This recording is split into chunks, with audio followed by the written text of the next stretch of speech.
Hi everyone, how are we all doing? I'm making this YouTube channel because I'm challenging myself to climb all 282 munros and I'm wanting to document my journey. I'm going to be posting videos of myself climbing the munros and trying to climb each one under a certain time. I'll be keeping a record of how fast I climbed each munro, how many calories I burned and a load of other stats as well. For those who don't know, a munro is a mountain in Scotland that's over 3,000 feet. And there are 282 munros in Scotland. The most northern munro is Ben Hope, and all the rest of the munros are scattered all over Scotland. A lot of the munros are grouped together in clusters, so I'll be able to climb more than one in just one day. The most southern munro is Ben Lomond, which stands at a height of 3,196 feet. The way the challenges are going to work is I'm going to go on the Walk Highlands website and see what the typical time is to climb the mountain. Then I will use the faster time as my target time to climb the munro. I have set some rules for the challenge.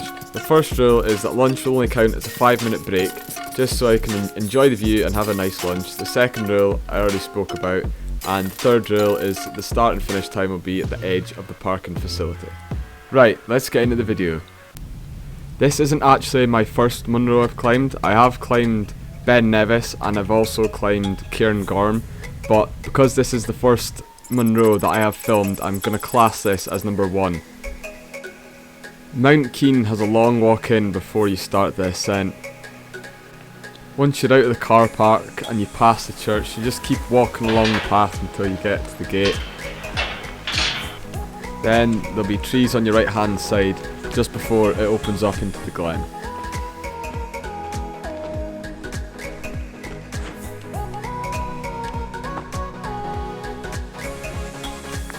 You'll then get to another fence and you just go through the fence and just continue your way up to the bottom of the munro.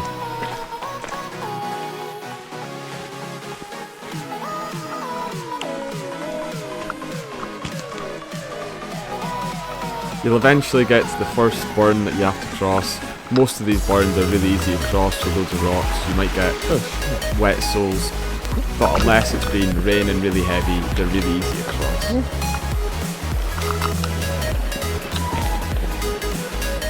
As you can see, this is where the sun started coming out and now everything looks so much brighter.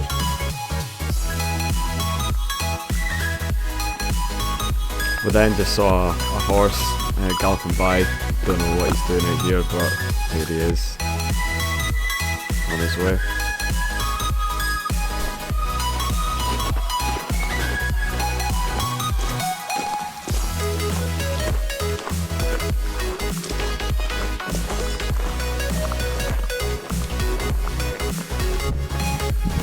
You can continue on the path as normal, or you can take a right and come have a look at the Queen's Well that you can see in the distance.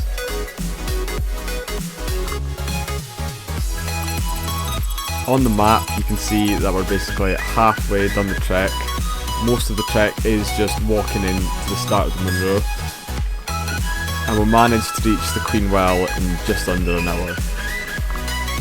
It's called the Queen's Well because supposedly Queen Victoria and the Prince at the time had a drink at this well, so it was named Queen's Well after that.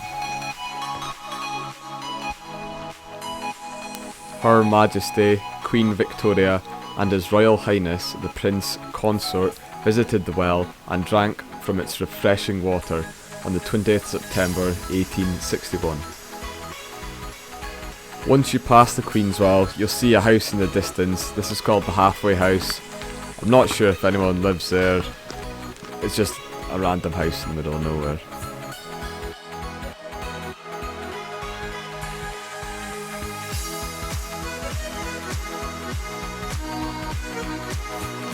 You'll then come to another burn. Again, they're pretty easy to cross, just need to make sure you don't slip on any of the rocks and you'll be fine.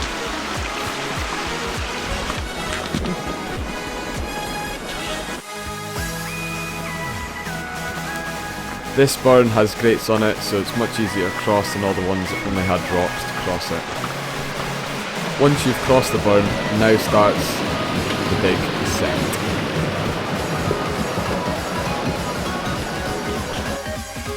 From this point to the top, the average incline is 15%, and because the first half is mainly flat, the average incline of the whole walk is 7.5%.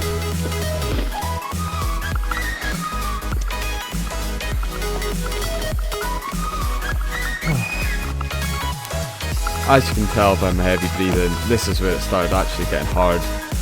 It was really hot, really sweaty, and I was obviously out of breath.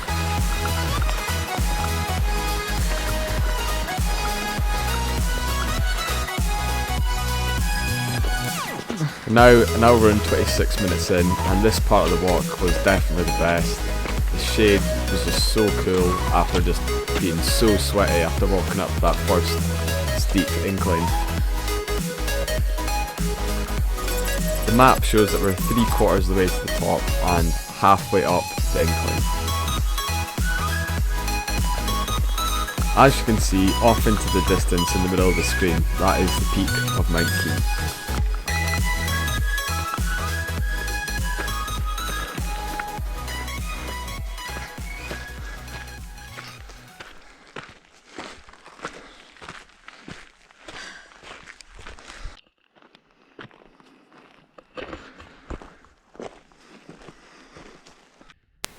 As you can see, we got really lucky with the weather. There's barely any clouds in the sky, so the views are beautiful and it was nice and warm.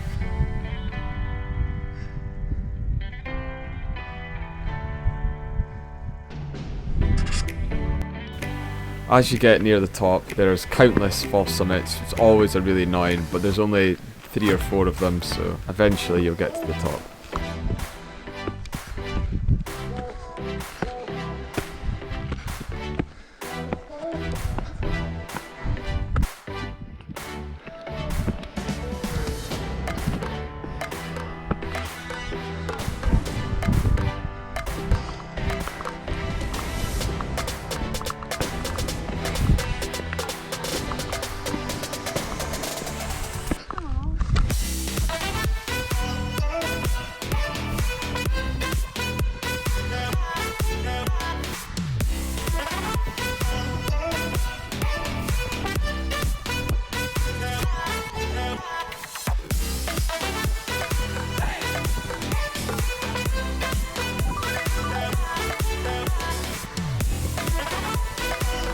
After 2.5 hours, we finally made the top where the views were absolutely stunning.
Just down from the top of the mountain, we had lunch for half an hour, but it'd only class 5 minutes towards the final time.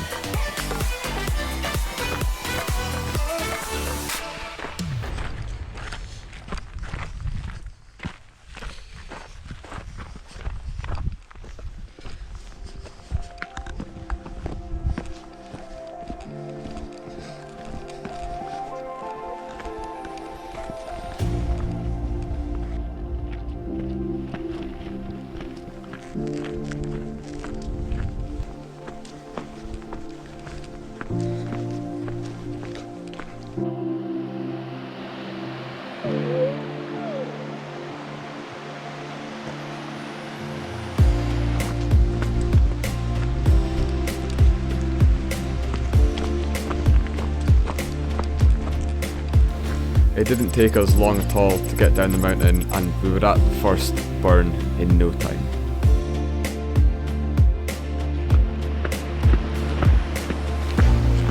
As you can hear by my really loud feet, I obviously walk on my heel and yeah, it's very loud.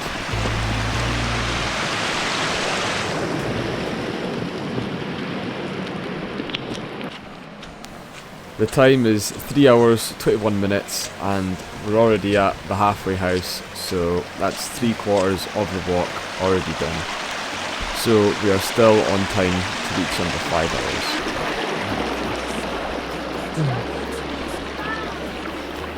For some reason, walking to the Munro felt so much quicker than when we were walking back to the car park. When we were walking back to the car park, it just felt forever.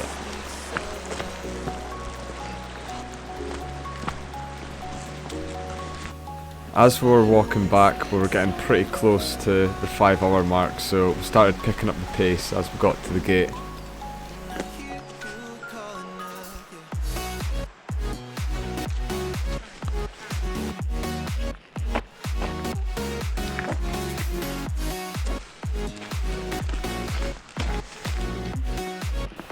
As we got back to the car park, the time was 4 hours 58 minutes and 54 seconds, and we stopped the timer there.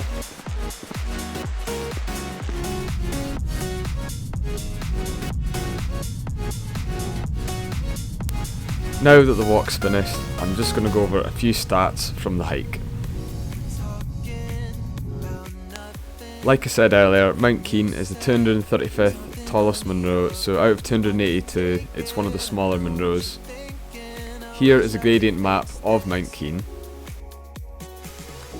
So the total time was 5 hours and 24 minutes, but when you discount for the lunch, the final time was 4 hours, 58 minutes and 54 seconds.